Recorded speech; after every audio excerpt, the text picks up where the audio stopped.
Have you been searching for that next level upgrade? Ready to invest into something that is in it for the long haul? Well, look no further than the composited innovations provided by Prime. These customly crafted pieces are handmade by former Jason Johnson Racing car chief and Prime owner-operator Clyde Knipp. Prime Composite Innovations is located centrally in Missouri and is looking to provide that big-time performance at a fraction of that big-time price. For additional information, visit prime-composites.com today to see what they have to offer, as well as their stable of current full-time drivers that trust Prime with their ride. For the future of innovations, with the properly composited type, you can depend, move forward, and rely on Prime. Apparently, Sean, we'll just say this to start the show. All the old tweets from that old Kevin Nouse guy, you know, talking about the cheaters are us or whatever, is gone. Wonder if somebody told him to take him down and shut his mouth. I mean, it's possible. I mean, there's reasons I sit here and say I think and all that stuff, and you know, there's certain reasons to the verbiage I use, because when you say you know this, that, or the other, if it's not, you know, especially when you're coming from a officiating position, not a, you know, guy on YouTube running his mouth making jokes.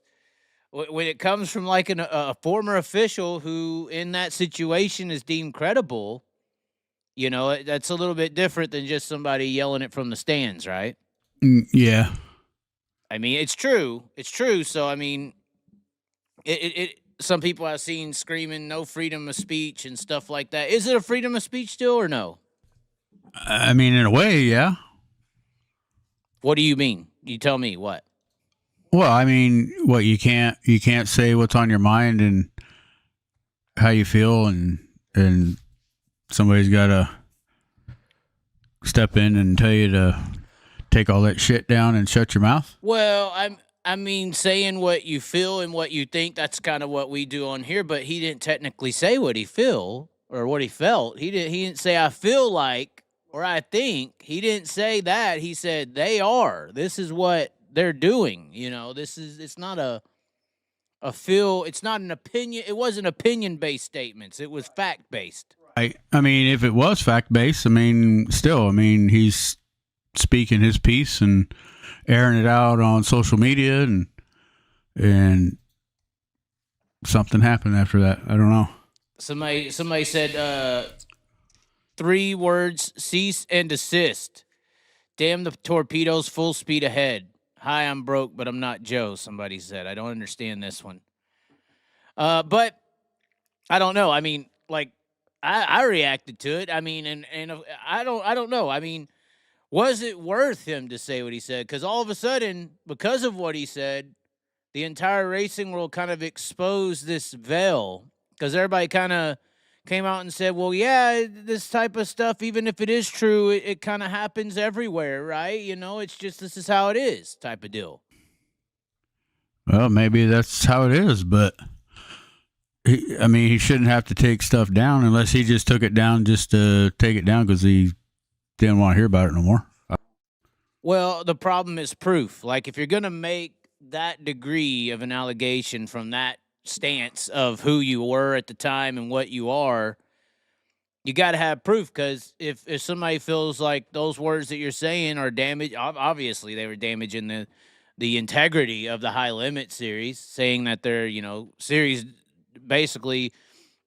director is like pulling some strings and favoring drivers, even though we all still kind of think that, or he's like a guy who's saying firsthand that happened. You know, somebody who worked with them. You know, it's a little bit different. But if you're High Limit, you know, what he was saying was very damaging. You know, extremely damaging to the integrity of their sport, especially when gambling's coming in. Although I think we still have some problems. I still do think we have some problems. But yeah, there always will be problems. But at the same time, I think once you get to I think 2 or 3 things happened, and this is to why Kevin Nouse has got shut down, basically, in this whole instance, and tweets deleted and all that. I think one of them is it was a very damaging statement.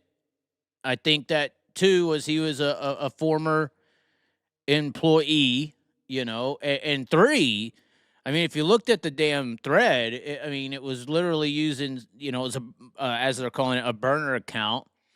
And there were other statements in there, saying, I think it was Mike Pedo Hess. Like, there was, like, really, like, very defamatory statements in there. It wasn't like he's gay. They were going full or anything like that. It wasn't gay. It wasn't slurs. It was like, I think most people would consider pedo or pedophilia a imprisonable offense. It's like saying you broke the law, right? So, like, I think that there's multiple reasons as to why that whole response and thread and situation went to, as they're referencing, a cease and desist, because the only evidence he had to support his case was a personal experience, and that was it. So it's not like he had any evidence, or I don't think he did have any text, or he would have stood his ground, but it's not like he had a full-blown, it's not just what I said here, here's what I think, and here's the text that say I had to hide it. It's like, it came across as like, even if he was telling the truth or not, it was literally his word versus everybody else's, if push came to shove in the court of law. Right. So, I mean... And he would have got burnt, regardless, because, he has to stand by what he said. Well, he has to stand by it, but nobody else is going to stand with him, I think, is the deal in that, too. So it is interesting. Did he get a call from High Limit's lawyers? He probably did. Somebody said proprietary information and NDA breach as per his contract, perhaps.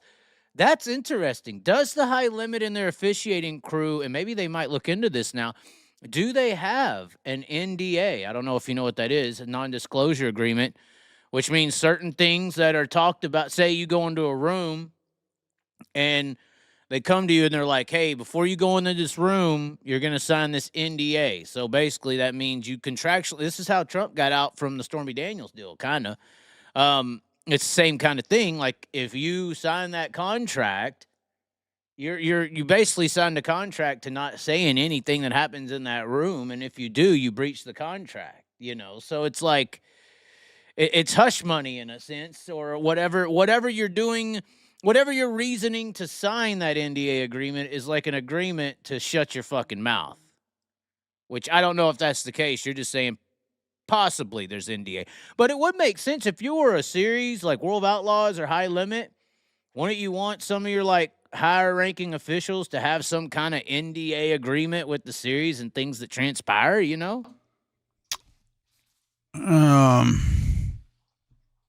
Just on a business sense. It could be sponsorships. It could be all kinds of things. Dirt Vision numbers, whatever. Right. You want to have some power to be able to keep that private, and that's what NDAs are kind of supposed to be for. NDAs do get abused, obviously, but regardless, interesting situation with that all getting shut down and hushed. Obviously, we think a lot on the Chaz, but regardless, thanks for tuning into the show. We do have a lot of subjects to get into.